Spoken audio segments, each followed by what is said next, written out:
스케일링을 벗겨낸다는 거거든요. 그게 이가 흔들흔들하면서 빠지는 병이거든요. 스케일링만 사실 받으셔도 잇몸은 많이 좋아질 수 있어요. 스케일링을 피하다가 이를 빼게 되는 상황이 될 수 있으니 부들부들 치아도 부들부들 흔들리는 느낌을 받으실 수 있기 때문에 이제 본인이 거울을 보면서 치석을 떼낸다는 거거든요. 치과에 와서 잘 닦았는지 검진하면서 미진한 부분을 스케일링으로 깨끗하게 치주 치료, 이물 치료의 결과를 유지해 나가는 게 필요하겠어요.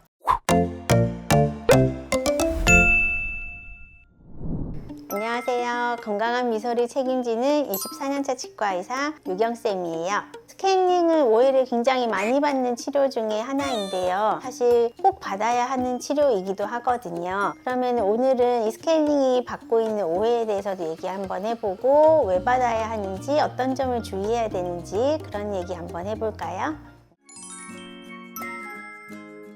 스케일링을 벗겨낸다는 거거든요. 우리 치아에 양치질 안 해보셨을 때 손톱으로 긁어내면 치아에 뭔가 하얀 막이 생기는 거 보셨을 거예요. 그런 애들은 사실 칫솔질을 한번 다시 정신 차리고 열심히 하면 싹 없어지는 프라그인데요. 이런 프라그들이 며칠만 지속이 되면 침 안에 있는 칼슘들과 덩어리를 져서 돌덩어리가 돼요. 그래서 덴탈 스톤, 치석, 돌이 되는 거거든요. 이렇게 돌이 된 이후에는 양치질을 열심히 하더라도 더 이상 내 힘으로 제거를 할 수 없어요. 그럴 때 하는 게 바로 스케일링이죠. 치과에서 그 돌덩어리를 떼내는 거예요. 치과에서 스케일링에서 돌을 떼낸다라는 거는 아주 옛날에는 손으로 했어요. 그러면 시간도 굉장히 오래 걸리고 하는 사람도 힘들고 환자분도 힘들었지만 요즘은 하는 소리나 물이 많이 나오는 초음파 기구로 예전에 비하면 훨씬 간편하게 그리고 빠르게 통증 없이 진료를 받으실 수 있게 되었죠. 스케일링이 꼭 필요한 이유 첫 번째는요, 잇몸병 예방이에요. 치주 질환 예방. 우리가 나이 들어서 이에 바람 들었다 풍치라고 하잖아요. 그게 이가 흔들흔들하면서 빠지는 병이거든요. 이 모든 잇몸병들은 세균에서 시작이 되기 때문에 세균을 없애기 위한 스케일링은 가장 기초적인 단계의 치료 및 예방법이라고 볼 수 있어요. 두 번째 스케일링을 해야 하는 이유는 치아를 더 오래 쓰기 위해서죠. 첫 번째 이유에서처럼 치주염이 진행되어서 이를 빼는 걸 막는 것도 있지만 이제 상태가 안 좋아져서 잇몸 뿌리가 좀 드러나고 염증이 있더라도 스케일링을 통해서 염증이 없어지게 된다면 치아의 수명을 계속 연장을 시킬 수가 있는 거거든요. 포기하지 말고 스케일링만 사실 받으셔도 잇몸은 많이 좋아질 수 있어요.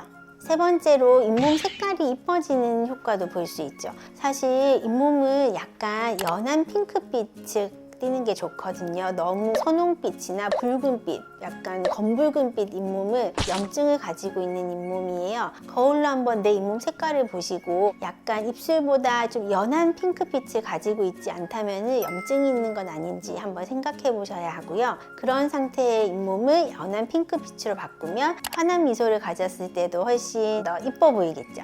그런 걸 스케일링을 통해서 얻을 수 있어요. 네 번째 스케일링을 해야 되는 이유로는 우리 몸 전체의 전신 건강과 관련된 거예요. 우리 입안에 있는 잇몸병을 가진 사람들의 염증 표면을 한번 다 합해보면 손바닥만큼 된다고 하거든요. 그 말은 손바닥만한 종기를 내가 내 몸 어딘가에 가지고 있다고 생각하면 온몸이 아프고 쑤시고 막 여러 증상이 나타나겠잖아요. 그런 염증을 없애줌으로써 우리 몸에서 심장이 안 좋다거나 아니면 당뇨 컨트롤이 안 된다거나 이런 것들도 입안 상태를 좋게 함으로써 그런 질환들의 상태를 개선할 수 있다는 연구가 많기 때문에 스케일링은 정말 필요한 치료입니다. 그러면 스케일링 쉽게 생각하시겠지만 불편한 점이 조금 있기는 해요. 솔직하게 말씀드려야겠죠. 첫 번째로 생각할 수 있는 스케일링 후 불편함은 시린 증상입니다. 자, 시린 증상 다들 싫으실 거예요. 스케일링 하는 중에도 사실 치석이 톡톡 떨어질 때 시린 증상 많이들 느끼시거든요. 찌릿찌릿하고 불편하고 저도 그 불편함을 잘 알긴 하는데 사실 이 시린 증상은 스케일링하고 며칠만 지나도 많이 감소가 되기 때문에 시린 증상 무서워서 스케일링을 피하다가 이를 빼게 되는 상황이 될 수 있으니 스케일링을 받으셔야겠죠.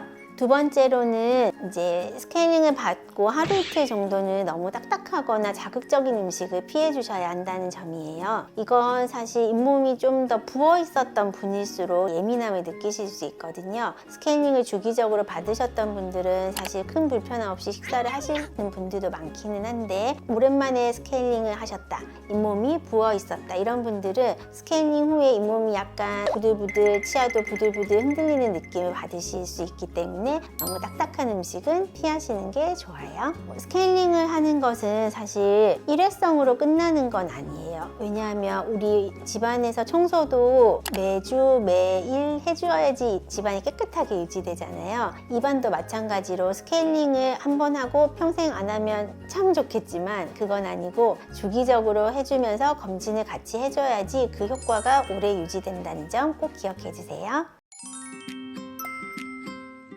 스케일링 주기는 사실 환자분들마다 다 달라요. 가장 기본적으로는 건강보험공단에서 성인이면 1년에 한 번은 받으세요 라는 의미로 1년에 한 번은 보험 적용해 주는 거거든요. 그 말이 한 번만 받아도 된다는 뜻은 아니에요. 한 번은 꼭 받아야 한다. 그러면 어떤 분들은 한 번으로 끝날 수 있을까요?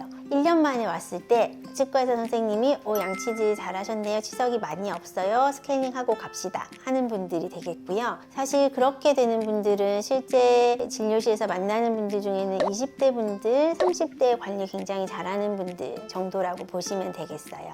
보통의 경우에는 6개월이나 3개월 정도, 1년에 2번 내지 4번 정도는 오셔야 되는데요. 이제 잇몸병을 한번 알아서 본격적인 치료를 좀 받으셨던 분들은 사실 1년에 4번은 스케일링을 하셔야 되는 경우들이 많이 있죠. 왜냐면 양치질 하기가 힘든 환경이 되었거든요. 그래서 내가 손으로 닦기 힘드니 치과에 와서 잘 닦았는지 검진하면서 미진한 부분을 스케일링으로 깨끗하게 치주 치료, 잇몸 치료의 결과를 유지해 나가는 게 필요하겠어요. 그리고 특별하게 교정 중이라든지 아니면 담배를 피셔서 니코틴 착색이 많이 되는 분이라든지 이런 분들은 젊거나 하시더라도 1년에 한 번보다는 좀 더 자주 하셔야 될 확률이 높다고 볼 수 있어요. 스케일링 비용은 건강보험 적용을 받으시는 경우에는 2만 원을 넘지 않아요. 1년에 보험 적용을 한 번 받으실 수 있는 거 아까 말씀드렸잖아요. 그러면 나 1월에 스케일링 받았는데 저한테 오셔서 스케일링을 또 받게 됐다는 얘기를 들으셨을 때 비보험 되는 거 아니야? 걱정하실 수 있잖아요. 그건 아니고 1년에 한 번은 이제 예방 목적으로 언제든지 보험 적용을 받으실 수 있고, 잇몸 치료가 필요해서 미리 해야 하는 처치로 스케일링을 받으시는 경우에도 또 보험 적용을 받으실 수 있기 때문에 의사가 다음번에 잇몸 치료가 필요하시니 오늘 스케일링 합시다 라고 했을 때에는 걱정 없이 받으셔도 됩니다. 그리고 담배를 특히 피시는 분들이겠죠. 착색이 되어서 스케일링을 한 번 더 받고 싶어 해서 비보험 적용을 받으셨을 때는 사실 병원마다 이제 지역마다 차이는 좀 있겠지만은 5만 원에서 10만 원 안에서 해결이 된다고 보시면 될 것 같아요. 셀프 스캐닝이라는 걸 들어보셨나요? 저도 이제 인터넷을 하거나 유튜브를 보면서 많이 찾아봤고 쿠팡에 기구도 팔더라고요. 그걸 보고 참 놀래기는 했는데요. 이제 본인이 거울을 보면서 치석을 떼낸다는 거거든요. 전 그걸 보고 좀 많이 놀란 게 치과가 그렇게 가기 싫은 곳인가 그 생각이 일단은 놀랬고, 두 번째로는 본인이 직접 하려고 하다가 이거 잇몸 다치시면 어쩌지? 그 생각이 먼저 들더라고요. 이제 치과를 너무 갈 시간이 없는데 내가 어떻게든 좀 입안을 깨끗하게 하고 싶다는 의지는 정말 존중해 드리지만, 사실 셀프로 보이지 않는 곳에 치석을 제거하려고 하다가 잇몸이 다친다거나 치아의 백악질 같은 뿌리의 예민한 부분을 긁어낸다든지 해서 사실 얻는 것보다 잃는 것이 더 많은 상황이 되지 않을까 조금 걱정이 되기는 해요. 그래서 오실 수 있다면 좀 마음 편한 치과를 찾으셔서 스케일링을 받으시는 게 어떨까 싶네요. 그렇죠. 스케일링은 사실 저는 항상 환자분들께 예방법이자 치료법이에요 라고 말씀을 드리거든요. 잇몸 치료의 1단계가 바로 스케일링이다. 스케일링만으로 치료가 끝나는 거예요 라고 말씀드리고, 스케일링으로 잇몸병을 예방한다 라고 말씀을 드려요. 스케일링은 모든 사람이 받아야 하는 치료라고 보시면 되겠어요. 그리고 스케일링은 내 잇몸, 내 치아를 지키는 가장 기본 치료이기도 하고요. 스케일링만으로도 사실 잇몸병의 많은 부분을 예방을 할 수가 있고, 그럼으로써 우리 몸 전체에 도움이 되는 상황도 만들어 드릴 수가 있기 때문에 스케일링의 중요성은 정말 아무리 강조해도 지나침이 없다. 저는 이렇게 생각하고 있어요. 이제 마음에 드는 치과를 찾으셨다면 그곳에서 정기적으로 스케일링을 받으면서 내 치아가, 내 잇몸이 어떻게 변해가는지 체크를 받으시는 게 너무너무 좋을 것 같습니다. 건강한 미소로 다시 만나요. 오늘도 스마일!